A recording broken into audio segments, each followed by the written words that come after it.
Thanks, Gael.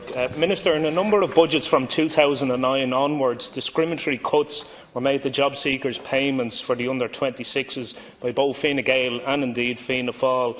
Young people were one of the first groups of people to shoulder the burden in the early stages of the economic crisis, and these cuts have left 18 to 24-year-olds on €100 per week and 25-year-olds on €144 and 26 years upwards on €188. A report that had been committed to by the government to examine the impact these cuts have had has still not been published. So my question to you, Minister, is where is the report that has been committed to in pathways to work, and will he acknowledge that the cuts that were first introduced by Fianna Fáil and followed up by Fianna Gael have indeed been discriminatory to the under-26s? Minister.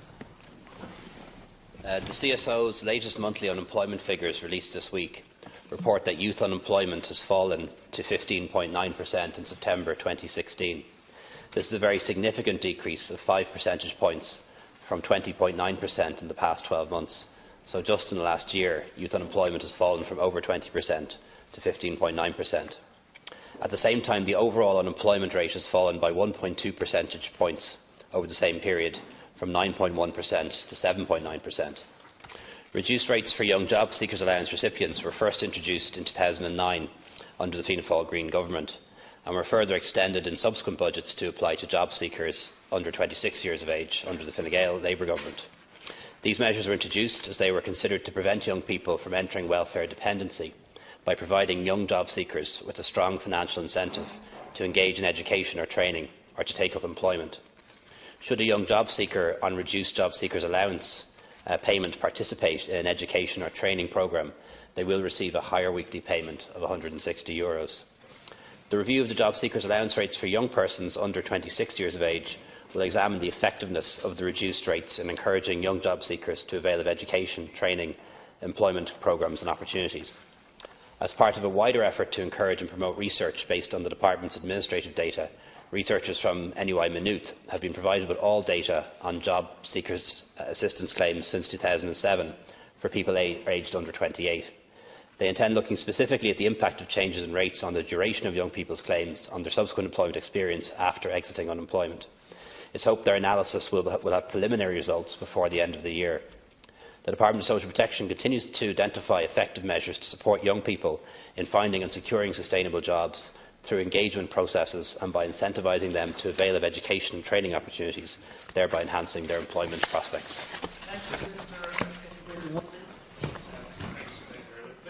I'm not talking about the rates of unemployment. I'm talking about the rates for the unemployed, and I think you may have missed that point. But the report that you spoke about, the OECD report that was released yesterday, showed that Ireland has the highest rate of young people receiving unemployment and disability benefits across all 35 countries of the OECD, and this rate being over a quarter of people aged between 16 to 29 years of age.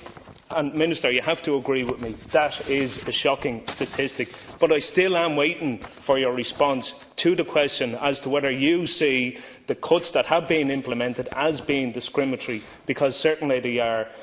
Minister, we all are very, very aware of your attitude towards young people, and indeed in a recent committee meeting that we had, you told us that, and to quote, young people coming to Ireland who get off the plane from Eastern Europe, from countries such as Poland, probably with neither good English nor good qualifications, and within a week or two they find a job. We must ask why any young person in Ireland, particularly in this economy where jobs are not that hard to find, is this the situation? Minister, that is completely unacceptable.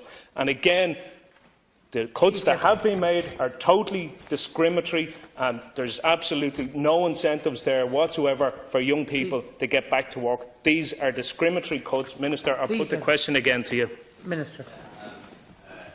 If he's going to quote me, he may wish to quote me in full, but our attitude is very different. You're interested in welfare rates for young people. I'm interested in getting young people into work. And youth unemployment is down by 23% in the last year. It's gone down from over 20% to 15.9%, which means youth unemployment is falling substantially faster than general unemployment, and that must be happening for some reason. It's not necessarily because of the rates being lower, but it is a reflection of our policies as a suite being successful. On the OECD report is inaccurate. First of all, it refers to figures from 2014. This is not 2014, it's near the end of 2016, and a lot has happened in the Irish economy in the past 2 years. It also uses data from the Survey of Income and Living Conditions, the SILC, rather from the actual unemployment data. If you do look at the actual unemployment data, youth unemployment in Ireland is now below the OECD average. Thank you. You want 1 minute, Deputy? Minister, all we have are the figures in front of us, and the figures, some of the most recent figures, and these were released by Focus Ireland, show that the cuts to the under-26s, and yes indeed I am interested in the rates, because the rates are having a direct impact on youth homelessness, and if you have a look at the figures that have been published by Focus Ireland and other organisations, show that young people are particularly more subjective to homelessness, and that is as a result of numerous measures, including the cuts to job seekers. But, Minister, your government has sent back €30 million in European fundings in Youth Guarantee, a specific initiative to get young people back to work. So I question your sincerity in trying to ensure that young people do get back to work. Handing back €30 million of funds that could be directly accessed to getting these people back to work. Minister, Sinn Féin were committed to reversing some of these cuts, particularly the cuts to the young people that I'm talking about. We've committed to €40 increase in job seekers for the under-26s in our budget submission. Minister, can I ask you, will you commit to reversing these discriminatory cuts like Sinn Féin, €40 this year, €40 next year, to bring it back up to the €188 that it was? Minister, can you commit to ending this discrimination for young people and restoring those cuts that have been introduced by Fianna Fáil and followed on by your own government? Deputy, please. Final minute, Minister. No, Deputy, I'm not going to commit to that, and I would point out that even though the rates are lower, they're still much higher than they are in Northern Ireland, where your party is in government for a very long time. What I will commit to is to continue to bring down youth unemployment, which is already down. Deputy, you went way over your time. Please don't interrupt the Minister. I have given you a lot of latitude. Please, excuse me. Deputy, would you please allow the Minister to reply? Deputy Brady, Deputy, please. Gentlemen, you're eating into the time. Gentlemen, could I ask you, Deputy Brady, Minister? What I've said is that job seekers' rates for young people in Northern Ireland are much lower than they are in the Republic of Ireland. Deputy Brady has said that's untrue. I would welcome someone to do a fact check on that, perhaps on the journal.ie, and we'll see how that comes out.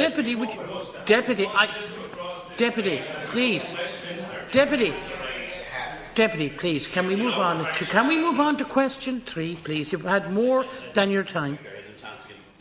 Well, I will give you the opportunity because you have been interrupted. If you want to, thank you. Deputy, would you allow? Yeah, I'll give you an answer. Nobody interrupted. May I be permitted to speak? This is still a democracy. Would you let the Minister reply without interruption? No, I won't make the commitment that you seek. What I will commit is to continue to reduce youth unemployment, which is down substantially this year.